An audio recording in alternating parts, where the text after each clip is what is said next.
Hello all, I am Vidhi and I welcome you all to our YouTube channel. और अभी आज से हम स्टार्ट कर रहे हैं साइंस NMS सैट का जो पेपर है उसके लिए प्रेडिक्टेबल क्वेश्चंस की सीरीज। इस सीरीज में मैं आप लोगों को जितने भी चैप्टर है, चैप्टर नंबर 1 से लेकर 19 तक, उतने सब चैप्टर्स के मोस्ट प्रेडिक्टेबल क्वेश्चंस और जो प्रीवियस ईयर क्वेश्चंस है वो सारे बताने वाली हूँ। 10-10 मिनट के हम छोटे छोटे वीडियोस बनाएंगे और उसके अंदर मैं आपको क्वेश्चंस विद आंसर सारी चीजें प्रोवाइड कर दूंगी। अभी अगर आप लोगों को इसके पीडीएफ्स अगर चाहिए है तो मुझे कमेंट में बता देना, तो मैं डिस्क्रिप्शन में वो प्रोवाइड करवा दूंगी या फिर टेलीग्राम चैनल पे भी वो चीजें प्रोवाइड करवा दूंगी। So let's get started with lecture number 1, जिसमें आज हम करने वाले हैं चैप्टर नंबर 1, दैट इज सजीव सृष्टि व सूक्ष्म जीवांचे वर्गीकरण, that is living world and classification of microbes. इस चैप्टर के क्वेश्चंस को देखो। इसमें सबसे पहला क्वेश्चन क्या है यहाँ पे, हाँ, ये जो क्वेश्चंस है ये सारे semi medium, Marathi medium and English medium, इन तीनों को काम आने वाले हैं, क्योंकि हर एक क्वेश्चन मराठी में भी है, वही क्वेश्चन इंग्लिश में भी है, ऑप्शंस भी मराठी इंग्लिश सारे लैंग्वेज में है। सो आप लोगों को सभी को काम आ जाएगा। देखो क्या है first question, around dash species of living organisms are found on earth including land and sea. जमीन एंड पानी, इन दोनों के मिला के टोटल कितने लिविंग स्पीसीज है, मतलब फाउंड होते हैं अर्थ पे, वो उन्होंने पूछा है। तो क्या होते हैं, 87 मिलियन स्पीसीज प्रेजेंट है। ओके, 87 मिलियन, ये आपके बुक का सबसे पहला वाला लाइन है। उसके बाद में in 1735 living divided living world in Carl Linnaeus dash kingdoms, मतलब कार्ल लिनस जो साइंटिस्ट था उसने 1735 में जो लिविंग वर्ल्ड के अंदर स्पीसीज है उनको कितने किंगडम्स में डिवाइड किया, तो उसने किया 2 किंगडम्स में डिवाइड। ओके, उसने 2 किंगडम्स में डिवाइड किया एंड 87 मिलियन। देखो यहाँ पे इसके मतलब आगे क्वेश्चन का साइड है, पीछे आंसर का भी स्लाइड दिया हुआ है। ओके, सेकंड है dash in 1866 considered 3 kingdoms, protista, Plantae and algae, sorry animals. ये जो है ना, protista kingdom, plants kingdom and animals kingdom, ये तीनों किंगडम किसने क्लासिफाई किए, तो ये किए हेकल, इस साइंटिस्ट ने classify. Okay, and all the types of bacteria and blue green algae are included in which kingdom. ये जो ब्लैक बैक्टीरियाज होते हैं या फिर जो ब्लू ग्रीन अल्गी है, ये कौन से किंगडम में है, तो देखो Monera, fungi, protista and plants, ऐसे 4 ऑप्शन दिए। इसका आंसर है किंगडम मोनेरा। ओके, मतलब वही क्वेश्चन देखो यहाँ पे है, सर्व प्रकारच्या जीवाणूंचा व नीलहरित शेवाळांचा, मतलब bacterias and blue green algae. Okay, Haeckel and Monera, correct. फिर in 1925 Chatton created dash groups, prokaryotes and eukaryotes. देखो चैटन नाम का एक साइंटिस्ट था, उसने 1925 में कौन से मतलब उसने ग्रुप्स बनाए, कितने ग्रुप्स बनाए ऐसा उन्होंने पूछा है, और उन्होंने ग्रुप्स का नाम दे दिया प्रोकैरियोटिक एंड यूकैरियोटिक। मतलब क्वेश्चन के अंदर ही उन्होंने आंसर दे दिया है, यहाँ पे 2 ही नाम है, मतलब 2 ही ग्रुप्स रहेंगे, तो इसका आंसर आएगा option number 3, that is 2 groups. Okay, फिर for locomotion amoeba have, amoeba के अंदर लोकोमोशन के लिए क्या चीज होती है, तो इट हैज सूडोपोडिया। ओके, और इसकी वजह से वो क्या करता है, मूवमेंट करता है, लोकोमोशन कर पाता है। The size of protozoa is approximately, protozoa करके जो चीज होती है उसका साइज कितना होता है, तो उसका साइज होता है 200 माइक्रोमीटर, इतना।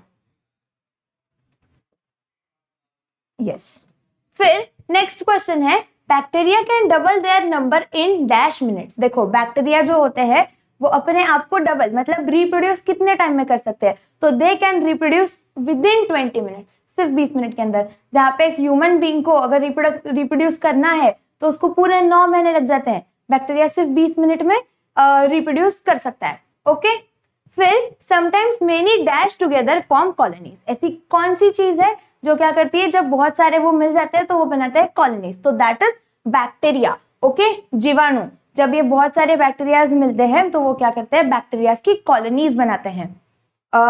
Most of the dash are सैप्रोट्रॉफ्स।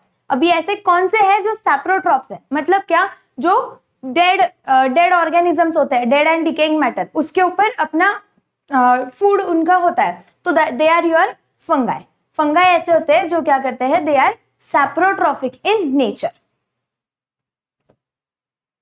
Yes, देखो नेक्स्ट क्वेश्चन क्या है, Robert Harding Whittaker divided living organisms into dash kingdoms. अभी ये जो रॉबर्ट हार्टिंग विटेकर ये जो साइंटिस्ट है इन्होंने लिविंग वर्ल्ड को कितने किंगडम्स में क्लासिफाई किया, तो उन्होंने 5 किंगडम क्लासिफिकेशन किया, दैट इज ऑप्शन नंबर 4। और ये 5 किंगडम्स कौन से थे? Kingdom Monera, Protista, fungi, Plantae and Animalia, इस तरीके से। Okay, so living organisms are divided into how many types? Into 5 types. Okay, फिर the fungus on corn is, देखो जो मक्का होता है ना, कॉर्न मतलब मक्का, मक्यावरील बुरशी डॅश आहे, कोणती आहे? तर दैट इज दिस एस्पेरेजिलस। ओके, ये जो है that is the fungi on corn.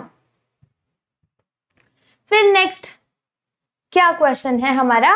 Dash R comma shaped bacteria, मतलब ऐसा कौन सा बैक्टीरिया है जिसका शेप एक कॉमा की तरह है? तो दैट इज योर विब्रियो। देखो पैरामीशियम नहीं है, यूग्लेना नहीं है, Vibrio is the answer and Volvox भी नहीं है। ओके, अभी 15th वाला क्वेश्चन देखो क्या है? Dash are not autotrophic. अभी यहाँ पे अलग अलग ऑप्शंस दिए हैं और उन्होंने बोला है कि इसमें से ऑटोट्रॉफिक कौन नहीं है, मतलब ऐसा कौन है जो खुद का खाना खुद नहीं बनाता है? तो यूग्लेना जो है दे आर ऑटोट्रॉफिक। फिर उसके बाद में क्लोरेला जो है ये भी एक bacteria and that is also autotrophic. उसके बाद में क्लैमिडोमोनासिस ये भी ऑटोट्रॉफिक है, तो इसका आंसर है फंगाई। ये क्या है? दे आर नॉट ऑटोट्रॉफिक, ये खुद का खाना खुद नहीं बनाते हैं। इसका ये अपना खाना फिर कहाँ से लाते हैं? तो ये जो डेड ऑर्गेनिजम्स होते हैं उनसे अपना खाना लेते हैं and they are saprotrophics in nature, that they are saprophytes. Okay, next question है find the odd from the given group. यहाँ पे अलग अलग नाम दिए हैं और आपको पूछा है कि ऑड मैन आउट बताओ। तो ये कोकस, स्पाइरल, बैसिलस एंड इलिप्टिकल। यहाँ पे ये जो है ना कोकस, स्पाइरल एंड बैसिलस, ये तीनों क्या है? They are the shapes of micro organisms. वही ये जो है this is not a shape, तो इसके लिए this is your answer. Next question क्या है? Wilt virus affects. ये जो विल्ट वायरस होता है, अभी ना आपको इसके बारे में एक टेबल दिया है बुक में आपके, वहां पे ना उसके अंदर अलग अलग वायरसेस के नाम दिए, जैसे विल्ट हो गया, फिर उसके बाद में और है वायरसेस अलग अलग, उनके नाम आपको दिए हैं और वो किस चीज को अफेक्ट करते हैं। जैसे अगर एनिमल्स है तो उनको कौन अफेक्ट करता है, प्लांट्स है तो उनको कौन अफेक्ट करता है, वो सारी चीजें दी हुई है। एक 4-5 चीजों का बॉक्स है। तो विल्ट वायरस किसको अफेक्ट करता है? प्लांट्स को अफेक्ट करता है। Okay, yes. नेक्स्ट क्वेश्चन है व्हाट कॉजेस मलेरिया। मलेरिया किसकी वजह से होता है? तो malaria is caused due to plasmodium vivax. ये हमने पढ़ा है उस चैप्टर में। मलेरिया किसकी वजह से होता है? प्लाज्मोडियम वाइवैक्स, इसकी वजह से होता है। फिर dash is the largest number of living things on earth. अभी largest number of living things on earth क्या है? They are the microorganisms. कितने हैं? 87 मिलियन है वो, लैंड और अर्थ दोनों के मिला के। So the answer is micro organisms, that is सूक्ष्म जीव, छोटे छोटे ऑर्गेनिजम्स। सूक्ष्म मतलब छोटे, जीव मतलब जो लिविंग थिंग है, तो छोटे छोटे organisms they are the micro organisms.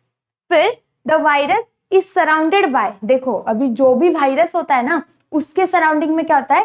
Fats होते हैं, वो फैट्स से सराउंडेड होता है। ये चीज आपको आपकी बुक में दिया हुआ है, उससे रिलेटेड एक पैराग्राफ है, वायरस का जो पैराग्राफ है ना उसमें आप लोगों को दिया है नीचे 2-3 लाइंस में कि virus are surrounded by fats, ऐसे। ओके, नेक्स्ट क्वेश्चन देखो क्या है? Cattle are not affected with dash virus. अभी cattle are infected, sorry cattles जो है मतलब जो प्राणी वगैरह है, गुरान्ना जो हम बोलते हैं ना, काउज या फिर ऑक्स वगैरह जो गाय बैल होते हैं, उन वो कौन से वायरस की वजह से अफेक्ट होते हैं? तो they are affected due to picorna virus. किसकी वजह से होते हैं? पिकोरना की वजह से। देखो पोलियो नहीं है, विल्ट तो प्लांट्स के लिए है, और बैक्टीरियोफेज भी नहीं है, तो इसका आंसर है पिकोरना वायरस। ओके, फिर नेक्स्ट क्वेश्चन है find the odd one from the given group. यहाँ पे अलग अलग ये चीजें दी हुई है और अभी उन्होंने पूछा है कि इसमें से ऑड मैन आउट फाइंड करो। तो देखो बैक्टीरिया ये क्या है? एक ये प्रोकैरियोटिक है। ओके, फिर उसके बाद में protozoa is eukaryotic, algae is eukaryotic and fungi is eukaryotic. तो इसका आंसर कितना रहेगा? Option number 1, that is bacteria. Okay, next question क्या है? विच प्रोटोजोआ कॉजेज अमीबायोसिस। देखो अमीबायोसिस जो है वो किसकी वजह से होता है? तो वो होता है इंटरनोमिया हिस्टोलाइटिका, इसकी वजह से होता है अमीबायोसिस। ये अभी 24 नंबर का क्वेश्चन देखो क्या है? Which of the following is accurate about the size of micro organism. Micro organisms की साइज के बारे में करेक्ट स्टेटमेंट क्या है, ऐसे उन्होंने पूछा है, तो ये उसका आंसर है। Okay, option number 3 is the answer, that is 10⁻⁶ metre.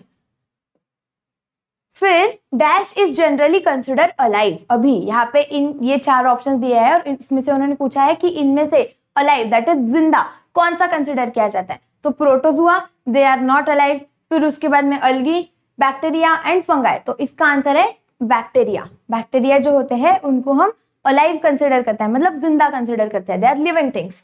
फिर virus is an elongated molecule of, देखो वायरस जो होता है ना ये क्या है, it is an elongated molecule of DNA and RNA both. Sorry DNA और आरएनए, डीएनए और आरएनए है इसका answer, that is option number 4, yes. And dash reproduces both sexually and asexually. अभी इनमें से ऐसी कौन सी चीज है जो दोनों रिप्रोडक्शन करती है, दैट इज सेक्सुअल रिप्रोडक्शन भी करती है एंड असेक्सुअल रिप्रोडक्शन भी करती है, तो दैट इज योर फंगाई।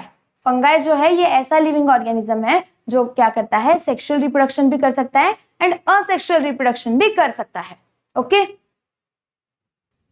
फिर इसका लास्ट क्वेश्चन देखो क्या है, viruses are found in dash form of dash particles. मतलब जो वायरसेस है वो क्या होते हैं, दे आर इंडिपेंडेंट, वो किसी के ऊपर डिपेंड नहीं होते हैं, सो दे आर स्वतंत्र, that is independent form of particles. Okay, अभी इस वीडियो में मैंने आप लोगों को साइंस के चैप्टर नंबर 1 के जितने भी क्वेश्चंस NSS एग्जाम में पूछे गए हैं वो भी बताए हैं, और उनसे रिलेटेड और कुछ क्वेश्चंस जो पूछे जा सकते हैं वो बताए हैं। तो अभी अगर आपको ये वीडियो अच्छा लगा है तो इसे लाइक करो, अपने जो भी दोस्त NSS एग्जाम के लिए प्रिपेयर कर रहे हैं उनके साथ शेयर करो और चैनल को सब्सक्राइब कर दो, सो दैट आपकी ये सीरीज मिस ना हो जाए। तब तक के लिए मिलते हैं नेक्स्ट क्लास में।